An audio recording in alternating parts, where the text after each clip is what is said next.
and welcome to another episode of Science and Spirituality on Supreme Master Television. This week we will examine the theory that our solar system has more than one sun. As one gazes up into the clear night sky and sees the twinkling stars above, one humbles to the thought of the greatness of the universe that houses innumerable stars and planets. Did you know that most sun-like stars are in double, triple, or quadruple relationships? A stellar system with two stars is called a binary star system, and those with more than two stars are called multiple star systems. A planet in such a system can orbit a single star or a star group. Scientists used to believe that most stars were single, but studies in the past few decades demonstrate that most star systems are binary or multiple. In fact, it is estimated that more than 80% of all stars in the universe are in binary or multiple star systems. Binary stars have been known since ancient times, with Alcor and Mizar being considered the first known examples. Italian mathematician Benedetto Castelli first observed them with a telescope in 1617. However, in 2009 it was found to be a multiple star system. Astronomers say about 10% of stars are like our Sun, and about half of these have planets. Therefore, tens of billions of planets exist in the Milky Way alone. Moreover, as greater than 80% of star systems are multiple instead of single, billions of planets could exist in multiple star systems in the Milky Way. In September 2011, the U.S. National Aeronautics and Space Administration, or NASA, announced the discovery of the first circumbinary planet, or a planet that orbits two stars instead of one, by analyzing image data captured by the Kepler Space Telescope. The planet, named Kepler 16b, is cold and gaseous, thus is unlikely to hold life. Nevertheless, this discovery confirms a new class of planetary systems that could harbor life. Kepler principal investigator William Barucki said, "Given the galaxy are part of a binary system, this means the opportunities for life are much broader than if planets form only around single stars." Another Kepler team finding was released on December 5, 2011, claiming the discovery of the first Earth-like planet, named Kepler 22b, which might sustain life. So far, 2,326 planetary candidates have been discovered, and among them, 48 are in their star's habitable zone, or a region around the star where Earth-like planets can maintain potentially life-sustaining liquid water on their surfaces.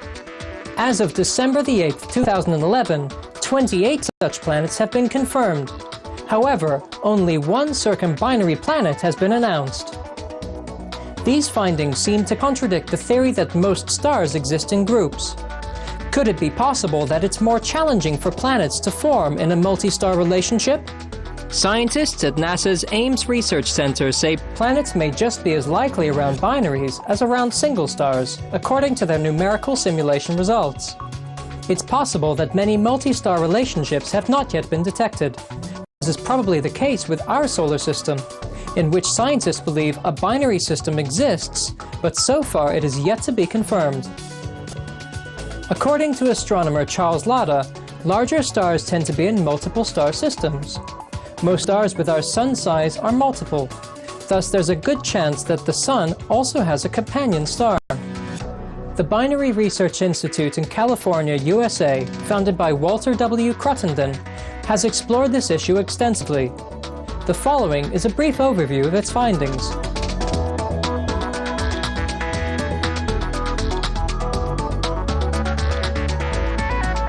The conventional single-sun theory, even after repeated modification, still does not satisfactorily explain quite a number of phenomena. By contrast, the binary star theory supports these findings nearly perfectly. The theory our solar system has two suns better explains Earth's observed precession. That is, the observed backward motion of the night sky by a small amount each year, formally called the precession of the equinoxes. An equinox happens each year at two specific moments in time on the equator, when the center of the sun can be observed to be vertically overhead. The two equinoxes occurring around March the 20th or 21st and September the 22nd or 23rd each year are the best reference points for observing the Earth's precession. In his 1894 book, The Holy Science, Sri Yukteswar Giri, guru of the great Indian yogi Paramahansa Yogananda, states that the Sun takes some star for its jewel and revolves round it in about 24,000 years of our Earth, a celestial phenomenon which causes the backward movement of the equinoctial points around the zodiac. The zodiac is the path of the Sun across the celestial sphere over the course of the year, divided into 12 equal parts. Equinoctial point is another term for equinox. Thus, Sri Yukteswar made 3 assertions. The Sun has a companion star. The Sun revolves round a companion star with a cycle of 24,000 years. The precession of the equinoxes is the result of the cycle. The results of recent solar system studies seem to agree that precession is indeed caused by the curving motion of our Sun through space. But scientists have yet to discover what causes this curving action.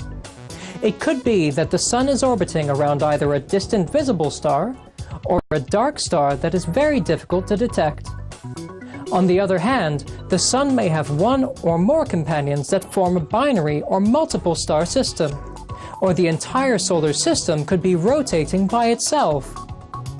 In addition, data shows that the precession rate is accelerating.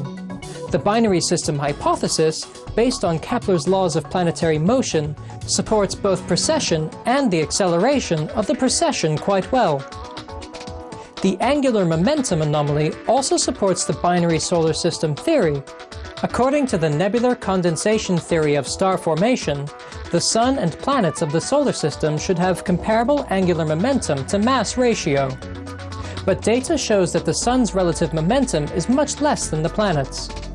Walter Cruttenden indicates the additional momentum of the hypothetical 24,000-year binary orbit effectively fills the angular momentum gap. Our solar system appears to have a shear edge, meaning that beyond about 50 astronomical units, or AU, no objects of any significant size have been detected. 1 AU is the distance between the Earth and the Sun. A shear edge happens to be a characteristic of a binary system, in which 2 companion stars' gravity captures or ejects outer objects when they rotate in the vicinity of each other. The Earth's abnormal comet pattern also supports a binary solar system. A single sun system would mean that comets come evenly from all directions, but historical data shows that comet paths around the Earth are not evenly distributed. Based on statistics, American physics professor John J. Matisse and Daniel P. Whitmire suggest that a Jovian-sized object, or one about the mass of Jupiter, exists. The Binary Research Institute says this upholds the binary theory whereby a large distant mass disturbs comets. In a NASA news conference held on September 29, 2011, NEOWISE, or Near-Earth Object Wide Field Infrared Survey Explorer, principal investigator Amy Mainzer disclosed that the WISE, or Wide Field Infrared Survey Explorer, project had found 100 brown dwarfs, some of which are relatively close to the Earth. She stated, "If there's something out there, it could be a large body in a roughly circular orbit." 100 brown dwarfs near the solar system means the Sun might have even more than one companion star. If it is indeed so, single-star systems might be quite rare, or do not exist at all, since if a companion star can hide so long in our backyard, we can expect a lot more companion stars are hidden from our detection in faraway constellations. Jason Martell, an Ancient Civilizations Technologies researcher, has conducted extensive studies regarding what peoples of previous eras have said about our Sun being a part of a binary star system.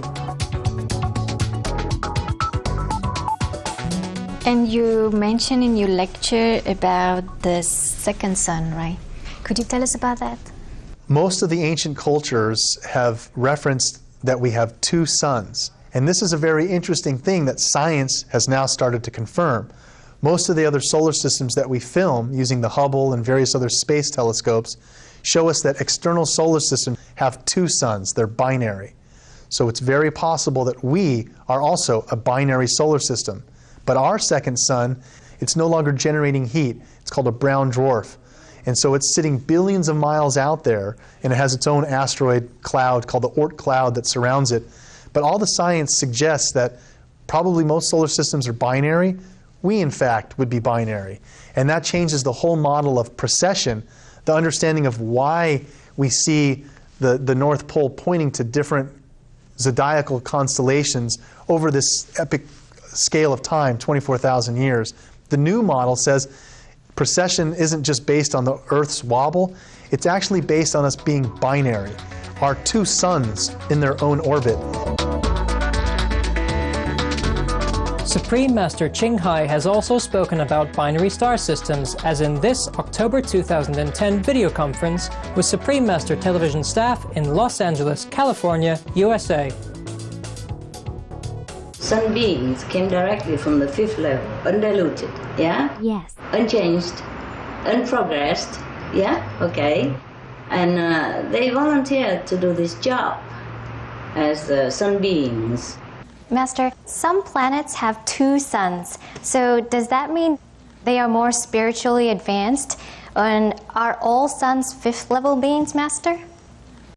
Yeah, all suns, fifth level beings. And if we have two suns, that means they needed more.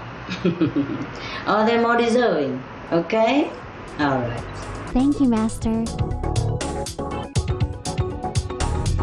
In conclusion, the existence of binary solar systems is supported both by spiritual knowledge and scientific evidence. This fact further demonstrates that the worlds of science and spirituality are very much aligned in many ways. Thank you for your presence on today's program. Next on Supreme Master Television is Words of Wisdom after noteworthy news. May the sun and other stars above bring ever more love, happiness, and inspiration to all. For more details, please visit www.suprememastertv.com/SS.